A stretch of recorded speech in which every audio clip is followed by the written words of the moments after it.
Mahkamah Konstitusi melalui putusan nomor 2/PUU, strip datar angka Romawi 19/2021, tertanggal 31 Agustus 2021, MK telah menolak pengujian pasal 15 ayat 2 dan penjelasan pasal 15 ayat 2 Undang-Undang Nomor 42 Tahun 1999 tentang jaminan fidusia, terkait eksekusi jaminan fidusia. Majelis Mahkamah Konstitusi menganggap tidak terdapat persoalan konstitusionalitas norma, dan norma yang dimohonkan juga telah diputus dan dipertimbangkan dalam putusan MK nomor 18/PUU, strip datar angka Romawi 17/2019 tertanggal 6 Januari 2020. Hal itu disampaikan Elim Makalmay, selaku Direktur Hukum, Informasi dan Publikasi PT Mitra Timur Raya Maumere, atau MTRM, pada hari Sabtu, 12 Maret 2022 kemarin, di kantor MTRM, di Jakarta. Dia menegaskan, putusan MK nomor 2/PUU, strip datar angka Romawi 19/2021 itu, telah memberi penegasan terkait eksekusi jaminan fidusia bisa diajukan ke pengadilan negeri oleh kreditur, yang bersifat alternatif. Yang dimaksud alternatif itu, menurut Elim adalah, pilihan apabila kesepakatan wan prestasi tidak dicapai dan tidak ada penyerahan sukarela objek jaminan fidusia oleh debitur, maka pilihan eksekusi tersebut dikatakan Elim tidak boleh dilakukan sendiri oleh kreditur, tetapi meminta bantuan pengadilan negeri untuk melakukan eksekusi. Menyikapi hal tersebut, Elim menyebut bahwa pihaknya akan menindaklanjuti setiap kuasa yang diterima dari pihak kreditur, atau lembaga pembiayaan konsumen kepada PT MTRM secara regulatif, agar mampu memberikan rasa keadilan dan asas manfaat bagi kedua belah pihak, baik itu kreditur maupun debitur, sebab menurut Elim, kedua pihak saling membutuhkan satu sama lainnya. Yang dapat dibuktikan dengan adanya perjanjian pembiayaan konsumen yang pernah ditandatangani para pihak secara bersama-sama, serta pembuktian berupa sertifikat jaminan fidusia. Penyikapan secara regulatif itu menurut Elim, harus memedomani seluruh ketentuan dan aturan hukum lainnya yang berlaku, di samping memedomani Undang-Undang Jaminan Fidusia dan putusan Mahkamah Konstitusi, termasuk membagi porsi penanganan perkara kepada penyelenggara negara dalam menjalankan tugasnya masing-masing. Sebab Elim menyebut bahwa selain perdata, dalam prakteknya di lapangan, masalah fidusia ini sering memantik terjadinya perbuatan pidana. Dia mencontohkan adanya praktek take over bawah tangan, atau take over tanpa persetujuan tertulis dari lembaga pembiayaan konsumen, yang sering terjadi di lapangan, dapat memenuhi unsur pidana sebagaimana diamanatkan pasal 36 Undang-Undang Jaminan Fidusia, yang mengamanatkan bahwa, pemberi fidusia yang mengalihkan, menggadaikan atau menyewa benda yang menjadi objek jaminan fidusia, sebagaimana yang dimaksud dalam pasal 23 ayat 2, yang dilakukan tanpa persetujuan tertulis terlebih dahulu dari penerima fidusia, dipidana dengan pidana penjara paling lama 2 tahun, dan denda paling banyak 50 juta rupiah. Hal itu diutarakan Elim, usai melaporkan adanya debitur yang terindikasi melakukan praktek tindak pidana sebagaimana dimaksudkan pasal 36 Undang-Undang Fidusia tersebut ke Polda Metro Jaya, pada hari Senin, 14 Maret 2022 kemarin. Di samping pasal 36 Undang-Undang Jaminan Fidusia, Elim juga menyertakan bukti adanya indikasi penggelapan sebagaimana diamanatkan pasal 372 KUHP terhadap objek jaminan fidusia, yang diduga telah dilakukan secara berkoloni dengan modus operandi. Dalam modus operandi dimaksud, kata Elim, patut diduga terdapat peranan salah satu pihak yang merupakan aktor intelektual untuk memuluskan modus operandi tersebut, sehingga terduga aktor intelektual itu telah turut dilaporkan ke Polda Metro Jaya. Diagendakan Elim dan rekanan bahwa usai melapor ke Polda Metro Jaya, pihaknya akan segera menyurati Ketua Pengadilan Negeri Jakarta Pusat, untuk meminta putusan eksekusi terhadap objek jaminan fidusia. Dia menyebut bahwa tindakan regulatif yang dilakukan pihaknya itu diimplementasikan dalam perusahaan mereka, sebab menurut dia, pihaknya telah lama menyimak terjadinya sanksi pidana yang tak jarang disangsikan kepada para debt collector pada saat menjalankan tugas dari pihak lembaga pembiayaan konsumen di lapangan. Kondisi tersebut menurut Elim telah mengesampingkan hak perlindungan hukum para debt collector. Sebab jika mereka disanksi pidana perampasan di jalan terhadap debitur, maka Elim menyebut bahwa sanksi pidana itu merupakan konsekuensi personal bagi para debt collector. Dengan demikian, Elim berharap agar ke depan nanti semua pihak yang berkompeten, termasuk pihak kepolisian dapat bekerja sama dengan pihaknya, untuk mendukung terlaksananya praktek yang regulatif dalam hal debt collector melaksanakan tugas di lapangan, guna terhindar dari konsekuensi atau jeratan pidana yang berpotensi terjadi di lapangan, saat para debt collector menjalankan tugasnya.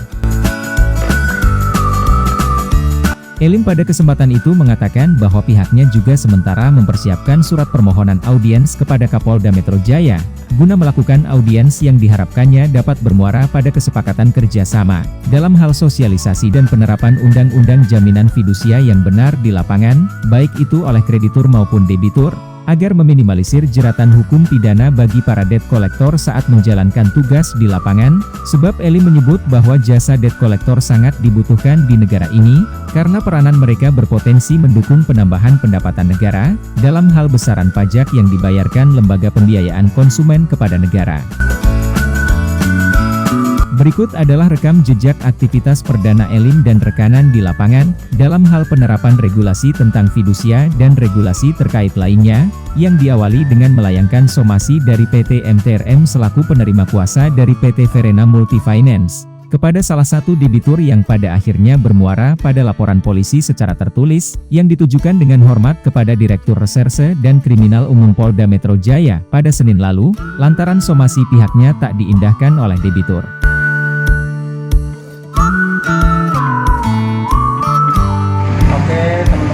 Saat ini kami dari PT Mitra Timur Raya, dalam hal ini saya sebagai bidang hukum dan juga publikasi.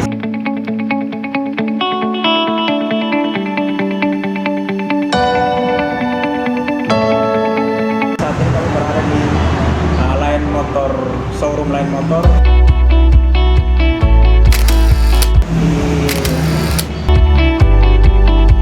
Jadi kedatangan kami ke sini adalah untuk mengantarkan surat kepada saudara Suwandi Bumisano, yang mana beliau ini adalah sebagai yang menjamin ketika dilakukan pembiayaan konsumen terhadap saudara Agus Nursehan ya. Agus Nursehan. Jadi ini adalah surat yang kita tujukan kepada saudara Suwandi Bumisano.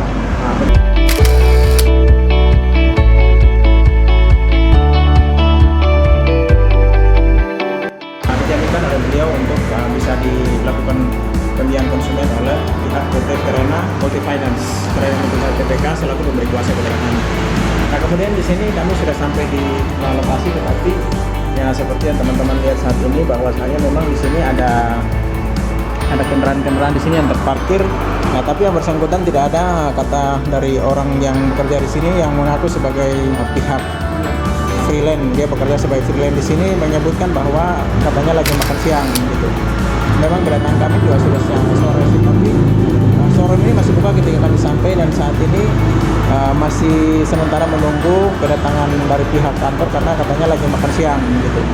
Nah, sehingga kami lagi menunggu di sini, dan kami berharap kedatangan mereka supaya dengan hadirnya mereka ini nanti bisa menerima surat-surat yang sudah kami buat. Jadi ini surat-suratnya teman-teman semua ya. Surat di sini disampaikan dengan hormat kepada saudara Suwandi Bumisano selaku penjamin. Terus juga di sini ada saudara Muhammad Tatang Pramana Putra. Selain itu ada juga di sini yang sebagai atas nama unit itu adalah saudara Agus Nursehan. Jadi saudara Agus Nursehan ini sebelum dilakukan pembiayaan terhadap mobil yang diajukan atau pembiayaan konsumen yang diajukan itu, ternyata beliau ini tidak memenuhi persyaratan, sehingga kemudian di situ saudara Suwandi Bumisano ini hadir sebagai penjamin, dan itu surat pernyataannya dalam somasi kami semua ya teman-teman ya.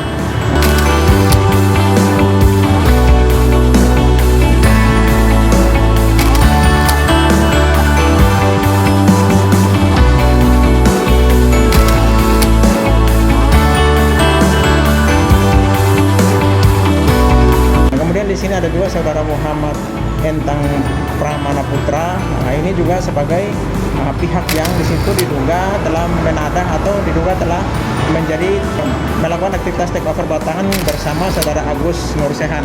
Sehingga untuk itulah kami menyampaikan somasi ini, karena kami mengagendakan bahwa setelah somasi ini diterima, dan ini adalah tanda terima surat dari kami.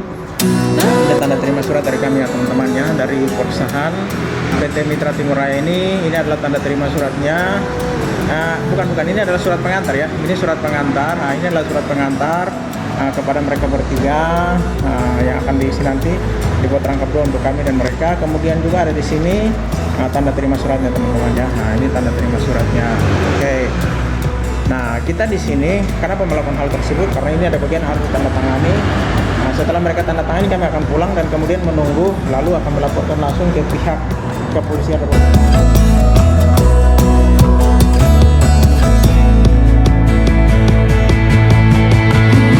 Nah, ini adalah pihak atau rekan kita, Abang Steve, yang mengantarkan suratnya langsung ke sini, dan itu backgroundnya adalah kantornya di sini, dan memang belum ada orang di sini ya, sudah ada aktivitas di sini, sehingga kemudian kami berharap bahwa mereka ini bisa datang kemudian bisa menerima surat ini, karena ini ada pihak yang sudah kami hubungi, yaitu atas nama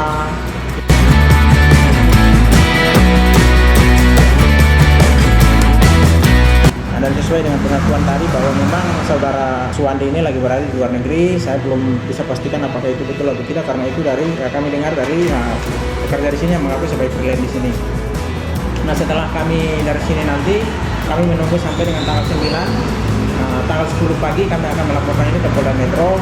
Berdasarkan fakta-fakta hukum yang ada pada kami, bahwasanya memang ini diduga telah terjadi persekongkolan, kalau mau kita bilang seperti itu, karena dari awal itu sebenarnya saudara Agus ini tidak memenuhi persyaratan untuk menerima yang namanya pembiayaan konsumen tersebut dari PT Perena Multi Finance, tetapi kemudian karena dijamin oleh saudara Suwandi Sano ini tadi, sehingga kemudian di situ diterima. Nah, ini biar saya paparkan sedikit langsung surat-surat pernyataannya. Jadi ini somasi dari kami ya. Ini somasi dari kami yang ditujukan kepada saudara Agus. Kepada saudara Agus, terus yang ini adalah surat kuasa dari PT Perena kepada kami. Nah, ini surat kuasa dari PT Perena kepada kami. Kemudian di sini juga ada laporan polisi yang sudah kami lampirkan ya teman-teman. Yang ini laporan polisinya. Nah, yang kami sampaikan dengan hormat kepada Kapolda Metro Jaya, dalam hal ini di Reskrim Polda Metro Jaya, yang akan kami sampaikan tanggal 10 nanti. Dan ini adalah lampiran yang untuk disampaikan nanti itu. Ini adalah lampiran untuk laporan polisinya, untuk laporan polisi, dan ini adalah lampiran untuk somasinya. Oke ya teman-temannya. Jadi ini kita sambil menunggu kedatangan daripada pihak ini supaya bisa kami sampaikan. Kenapa kami melakukan ini teman-teman? Kami melakukan ini sebab kami mau supaya di sini terjadi pendidikan hukum terhadap masyarakat, pencerahan terhadap masyarakat, bahwasanya kolektor atau debt collector itu adalah pekerjaan yang mulia, tetapi akan dikerjakan dengan cara-cara yang benar. Dalam hal ini kami untuk masalah perdata akan kami surati pengadilan untuk gugatan putusannya, sedangkan untuk masalah dugaan pidananya akan kita laporkan ke pihak kepolisian sesuai porsi mereka masing-masing itu ditangani, sehingga kemudian di situ bisa memberikan pendidikan hukum yang baik kepada masyarakat demi tercapainya kepastian hukum yang berkeadilan bagi pihak kreditur maupun pihak debitur. Dari kami di sini memberikan pendidikan hukum ini tujuannya supaya jangan ada lagi paradigma miring terhadap yang namanya pekerjaan kolektor atau debt collector itu tadi. Dan di dalam perusahaan kami ini kami memperlakukan SOP yang pasti bahwa itu akan menghindari tindakan-tindakan hukum atau perbuatan-perbuatan hukum yang merugikan pihak debt collector itu sendiri. Jadi perusahaan kami melindungi hak dan kewajiban dari setiap debt collector yang bekerja sama dengan kami atau bernaung di bawah PT Mitra Timur Raya Maumere. Seperti itu teman-teman, nanti kita sambil menunggu kedatangan pihak showroom ini Lain Motor. Nanti kita tetap menunggu dari mereka. Saat ini teman-teman kami juga lagi menunggu di sana. Nah, ini situasi di lapangan teman-teman ya. Oke, seperti dulu, nanti kita lanjut lagi. Teman-teman bisa ikuti terus pergerakan kami ini di media redaksi daerah, di hukum dan kriminalnya, dan juga bisa juga mengikuti langsung di channel YouTube kami, di channel YouTube Mitra Timur Raya. Seperti itu ya. Nah, akan kita sampaikan nanti. Oke, Mitra Timur Raya Maumere akan kami bagikan juga channel YouTube-nya nanti setelah ini masih dalam proses pembuatan ya. Demikian dapat kami sampaikan. Terima kasih, nanti kita lanjut lagi setelah ada pihak dari Lion Motor ini yang datangnya, showroom Lion Motor. Terima kasih teman-teman. Karena kan memang pihak Lion Motor ini lagi tidak berada di tempat, sehingga kemudian kami mengambil inisiatif untuk langsung di-scan, dan scannernya ini mau kami kirimkan langsung ke pihak Lion Motor ini, CV Lion Motor ini, sehingga kemudian itu menjadi pembuktian bahwa kami telah mengunjungi mereka dan mau menyampaikan surat, tetapi kemudian tidak diindahkan ya. Mereka di sini tidak merespon dengan baik sehingga hal ini. Jadi artinya yang kami lakukan ini sudah sesuai dengan SOP kami, bahwa memang kalau tidak ada orang di tempat maka kami akan mengirimkan filenya. Oke ya teman-teman ya, nanti disambung lagi ya. Sudah menyampaikan kepada rekanan di sini memang mereka ini kan freelance, jadi tidak bisa menerima surat dan mereka tidak bersedia untuk menandatangani surat. Yang ada tanda terima surat, karena tanda terima surat itu harus ditandatangani sama pihak kantor. Tetapi kemudian kami sudah mengambil langkah-langkah sesuai dengan SOP kami, sudah membuat file, sudah mengirimkan kepada pihak Lion Motor, kemudian sudah kami sampaikan ke beliau. Jadi rencananya tanggal 10 sudah kita laporkan ke Polda Metro apabila memang tidak ada informasi dari mereka. Mungkin dari sekian teman-teman, terus ikuti kita akan berjuang untuk debt collection yang cerdas untuk membangun Indonesia bersama-sama. Teman semua, ini kita baru saja pulang dari apa namanya tadi, Pak Paul? Lion Motor. Lion Motor ya, Lion Air Motor, Lion Motor. Nah, Lion Motor ini sudah kita datangi terus karena memang tidak ada yang mau menemui kami, yang sudah dibilang sudah saya sampaikan tadi. Ini kami dalam perjalanan pulang. Oke teman-teman semua, ini kami dari PT Mitra Timur Raya ini sudah mengantarkan, saat ini ada di sini daerah mana ya? Bekasi ya. Daerah Bekasi, kami mengantarkan surat ke Saudara Muhammad Entang Permana Putra. Di sini tadi kami jumpa sama orang rumah di sini yang sebenarnya adiknya, tapi dia nggak mau terima surat juga, katanya nggak ada urusan gitu kan. Jadi kami di sini sudah sampai ke tempat di mana tempat tinggalnya si Muhammad itu sendiri. Terus kalau untuk Pak Agus itu dia lokasinya di sana ya. Untuk Pak Agus dia lokasinya di sana. Tapi ini sesuai KTP ya. Sesuai KTP kami sudah sampai di sini, tapi ini nggak ada Muhammad. Tadi ditanya juga tinggalnya di mana, tapi nggak ada. Jadi artinya bahwa kami ini sudah profesional, sudah sampai di tempat di mana debitor itu berasal, yaitu sesuai dengan alamat KTP ya. Ini KTP-nya sesuai dengan alamat KTP-nya. Itu sebenarnya di lokasinya dia tinggal, tapi katanya rumah dia sudah dijual. Terus si Agusnya entah di mana. Terus yang kami datang ini adalah Pak Muhammad yang kemarin saya katakan bahwa si Muhammad ini adalah orang ketiga atau yang diduga sebagai takeover belakangan itu.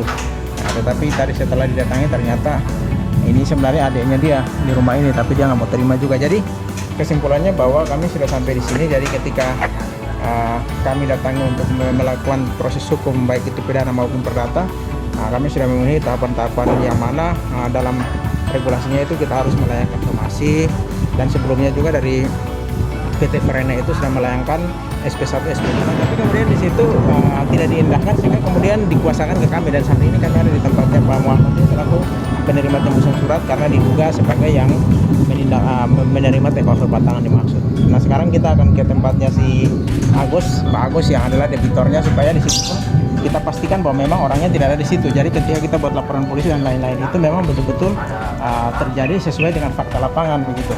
Bukan kita mengada-ngada di sini ya. Oke.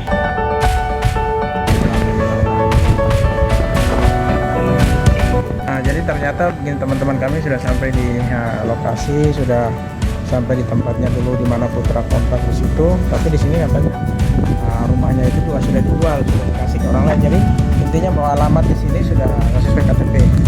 Jadi kami sudah menjalankan SOP dari perusahaan, sudah masuk sampai ini. Sebenarnya tempatnya agak jauh juga. Nanti sebentar keluar kita shooting aja biar teman-teman bisa lihat. Jadi sebenarnya yang kami lakukan ini sudah sesuai SOP. Sehingga kemudian ketika besok rencananya sebenarnya hari ini kami mau laporan ke Polda Metro, tapi kayaknya nggak terkejar. Nanti besok kami tinggal buat LP, terus tinggal menyurati pihak pengadilan sehingga ini bisa berkepastian hukum begitu.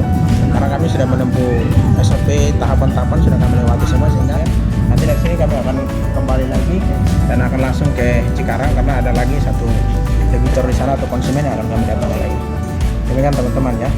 Ini kami baru selesai memasukkan atau menyampaikan laporan tertulis terkait indikasi penggelapan objek jaminan fidusia oleh konsumen Nah, ini baru selesai ya kami dari Polda Metro Jaya.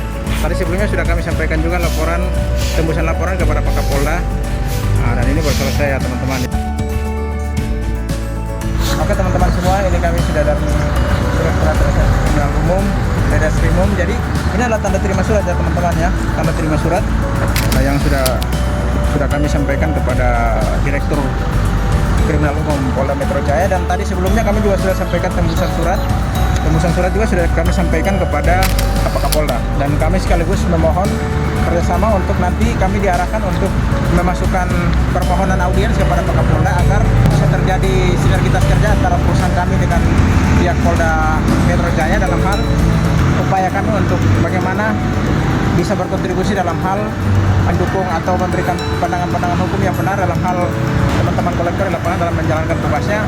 Mengingat ketika menjalankan tupoksi teman-teman di lapangan ini, lembaga konsumen ini tidak memberikan jaminan perlindungan hukum kepada teman-teman kolektor, sehingga itu akan menjadi perbincangan kami atau akan kami sampaikan kepada Pak Kapolda, sehingga ini bisa ada solusi. Karena pemberitaan di mana-mana itu selalu saja di situ ada indikasi pidana perampasan yang disangsikan kepada teman-teman kolektor di lapangan.